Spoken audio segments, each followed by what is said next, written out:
आज हम abusive rubric का मीनिंग समझने की कोशिश करेंगे कि एब्यूज़िव का मतलब क्या होता है। एब्यूज़िव का मतलब हिंदी में गाली देना होता है, पर मगर आप किस जगह इस रूब्रिक को इस्तेमाल करेंगे ये चीज़ मैटर करती है कि हर गाली देने वाले के लिए आप एब्यूज़िव रूब्रिक का यूज़ नहीं कर सकते, क्योंकि आपको इंडिविजुअलाइज़ करना पड़ेगा, आपको देखना पड़ेगा कि वो चीज़ क्या है। फॉर एग्ज़ाम्पल के लिए कि कोई बच्चे की जो डेवलपमेंट है वो ऐसे इलाके में हुई है कि जो उसका माहौल है, जो सोसाइटी है, वहाँ पर रोज़मर्रा की जो भाषा है उसी भाषा में गाली एक आम भाषा है, तो वो गाली गलौज की ही भाषा में पढ़ा हुआ है, तो उसके जो नॉर्मल स्लैंग्स भी होंगे वो एब्यूज़िव ही होंगे। तो वहाँ पे अगर आप एब्यूज़िव वर्ड का रूब्रिक यूज़ लेते हैं उस बच्चे के लिए, उस माहौल जो बचपन से ऐसे माहौल में पड़ा हुआ बड़ा है जहाँ पर गाली सुनते सुनते ही वो बड़ा हुआ है, तो अगर वो बच्चा गाली देता है तो वो नॉर्मल है, एबनॉर्मल काउंट नहीं होगा वो चीज़। और वहाँ आप एब्यूज़िव रूब्रिक अगर लेते हैं तो वो आपकी गलती होगी और फेलियर आपके हाथ में पड़ेगा। तो फॉर एग्ज़ाम्पल अगर 2 मिनट के लिए पक्षी हैं, कोए को ले लीजिए, एक क्रो मान लीजिए, अगर पक्षी कोई कपड़े पहन के बैठा हुआ है तो वो एबनॉर्मल है, अगर बिना कपड़े के पक्षी बैठा हुआ है तो वो एबनॉर्मल नहीं है। तो वैसे ही एक सभ्य समाज में अगर कोई रह रहा है और वो आदमी बिना कपड़े के दिखाई देता है, मार्केट में आपको बिना कपड़ों के देखते हैं, तो वो जो है वो एबनॉर्मल है। और तो आपको ये चीज़ पहचाननी है कि कहाँ किस रूब्रिक का यूज़ करना है, कहाँ नहीं करना है, कहाँ किस रूब्रिक का इम्पोर्टेंस है और कहाँ नहीं है। ये नहीं कि वो चीज़ दिखी और आपने अप्लाई कर दी, उसका मतलब समझना है कि वो चीज़ ज़रूरी है भी या उस चीज़ के लायक वो चीज़ नहीं है। तो एब्यूज़िव रूब्रिक को वहाँ यूज़ करना है जब कोई आपके पास आता है, उसकी जो अपब्रिंगिंग हुई है वो एक हायर सोसाइटी में हुई है, एक उसका जो एटमॉस्फेयर रहा है बहुत अच्छा रहा है, जो घर में कोई गाली गलौज नहीं करता है और फिर भी वो एब्यूज़िव बिहेवियर का है, गाली गलौज कर रहा है, या पहले उसका बिहेवियर बिल्कुल अच्छा था, वो अभी हाल फिलहाल में एब्यूज़िव बिहेवियर आने लगा, अचानक से ही उसमें एब्यूज़िव बिहेवियर आ गया। तो इस तरह से आपको जब सोचेंगे तब आपको वो चीज़ समझ में आएगी, तब आप इसका इस्तेमाल कर पाएंगे, इससे पहले आप इसका इस्तेमाल नहीं कर पाएंगे। तो अब हम इस रूब्रिक को थोड़ा सा ब्रॉडली पढ़ने की कोशिश करेंगे। जैसे कि एब्यूज़िव रूब्रिक में आपको बहुत सारी रेमेडीज़ दिखाई देंगी, जैसे कि आपको ये कैंट में मेंशन है रैनकुलस बल्बोसस पढ़ेंगे तो ये सिर्फ आपको फोनून में ही एब्यूज़िव बिहेवियर होगा इसका। ऐसे ही अमोनियम कार्ब के बारे में आपको लिखा हुआ है कि ये जो है पूरे दिन सही रहेगा, रात में सही रहेगा, बट इवनिंग में इसका बिहेवियर जो होगा एब्यूज़िव बिहेवियर होगा, इंसल्टिंग बिहेवियर होगा, किसी को गाली गलौज करेगा, एब्यूज़ करेगा, किसी की इंसल्ट करेगा, निंदा करता रहेगा लोगों की, तो इस तरह से इसका बिहेवियर रहेगा। वहीं डलका मारा के बारे में लिखते हैं कि बिना गुस्से पे भी वो गाली देता रहेगा, पेशेंट को भी, अपने पेशेंट अगर लेडीज़ पेशेंट है वो अपने हस्बैंड को अब्यूज़ करती रहेगी, हमेशा टॉर्चर करती रहेगी, गाली गलौज। वहीं आप आगे देखेंगे तो पेन्स, अगर किसी को दर्द हो रहा है उस दर्द में वो एक अलग अलग तरीके से लोग रिएक्शंस डिफरेंस रहती हैं। अगर वो उस पेन में गाली गलौज कर रहा है, लोगों को परेशान कर रहा है, टॉर्चर कर रहा है, इंसल्टिंग कर रहा है, उसकी लैंग्वेज जो है वो वल्गर हो रही है, तो आप कोरेलियम रूब्रम देख सकते हैं। और अगर वो लोगों को डांटते इतना थक रहा है, थक जा रहा है और उसके होंठ तक नीले पड़ जा रहे हैं, जब तक डांट रहा है, जब तक वो कमज़ोर नहीं हो जा रहा, बिल्कुल थक नहीं, उसकी एनर्जी एग्जॉस्ट ना हो जाए, तब तक वो डांटता रहेगा। तो इस रूब्रिक में आपको मोस्कस मिल जाएगी।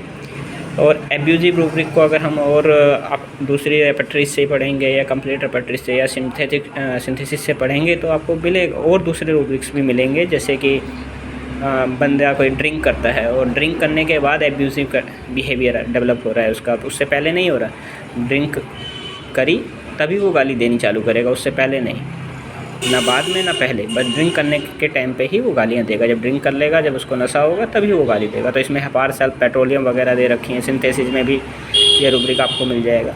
फ़ीवर के ड्यूरिंग कोई बंदे को अगर बिहेवियर एब्यूज़िव बिहेवियर होता है, फ़ीवर आ गया, फ़ीवर के दौरान पे एब्यूज़िव बिहेवियर तो फ़ीवर के दौरान अगर किसी का एब्यूज़िव बिहेवियर है तो आप फेरम मेड देख सकते हैं। अगर इंटरमिटेंट फ़ीवर है, तो अगर टाइफाइड में किसी को एब्यूज़िव बिहेवियर डेवलप हो रहा है तो लाइकोपोडियम दे सकते हैं।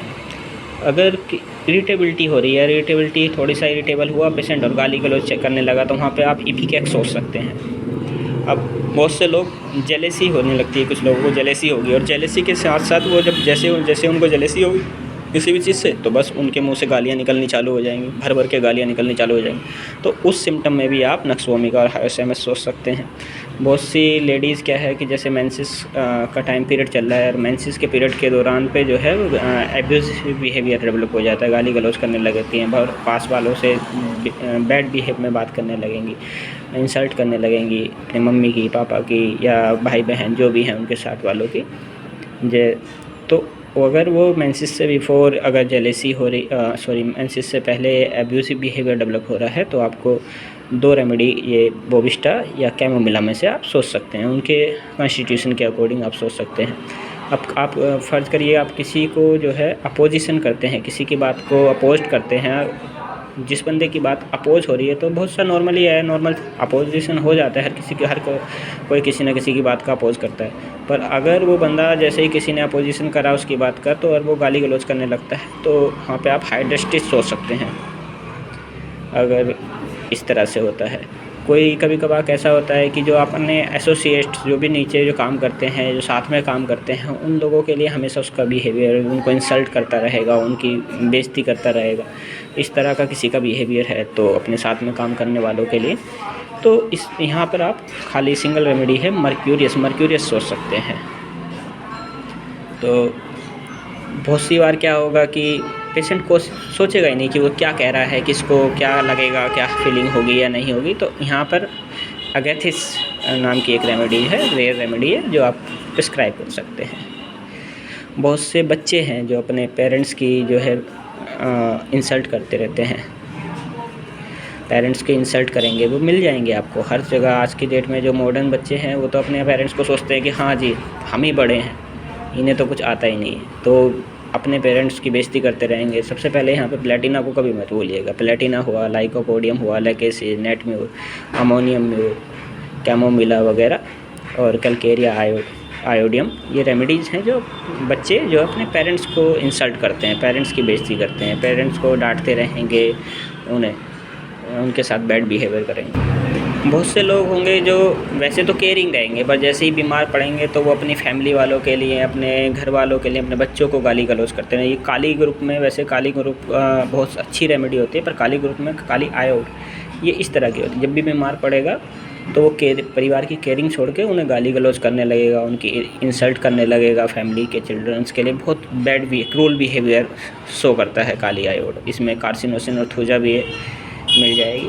बहुत से लोग आपने देखे होंगे कि उनमें इतना बिहेवियर होता है कि वो अपने दोस्त तो जो बेस्ट फ्रेंड है उसको भी अब्यूज़ करेंगे, उसको भी गाली देंगे, ठीक है। तो वहाँ पर भी आप क्रोकस रेमेडी है वो यूज़ कर सकते हैं। बहुत सी अब लेडीज़ अपने हस्बैंड को अब्यूजिंग करती रहेंगी, बाकी सबके साथ में नॉर्मल बिहेवियर, अपने हस्बैंड को गाली गलौज देती रहेंगी, गाली करती रहेंगी, इंसल्ट करती रहेंगी, अब्यूज़ करती रहेंगी, तो वहाँ पे हायोस और थूजा आपको मिलेगी, ठीक है। बहुत सी बार आपने कहीं जाएंगे किसी घर में, ये ओल्ड पेशेंट्स में आपको देखने के लिए मिलेगा कि आसपास से या उनके घर में कोई आ रहा है, जा रहा है, निकल रहे हैं, आसपास से निकलने वालों को गाली देंगे, वो आसपास के लोगों को गाली देते रहेंगे बिना मतलब के, कोई मतलब नहीं है फिर भी गाली देंगे। तो यहाँ पर आप कोनियम सोच सकते हैं। अगर इस तरह का हो रहा है कि जो कोई भी पासर बायस हैं उनको गाली दे रहे हैं, तो कोनियम या सेनिकुला सोच सकते हैं। तो इसी तरह से आपको बिना मतलब के गाली देंगे, कॉजलेस जो है एब्यूजिव बिहेवियर होगा, इंसल्ट करते रहेंगे, कोई ना तो नफ़रत है ना जेलेसी है, फिर भी किसी के इंसल्ट कर रहे हैं, कॉजलेस। तो यहाँ पे स्ट्रामोनियम आती है। और स्ट्रामोनियम में एब्यूजिव में एक चीज़ और है कि ये जब गाली देगा, गलौज करेगा या किसी की इंसल्ट करेगा तो खुद रोता रहेगा, खुद रोएगा।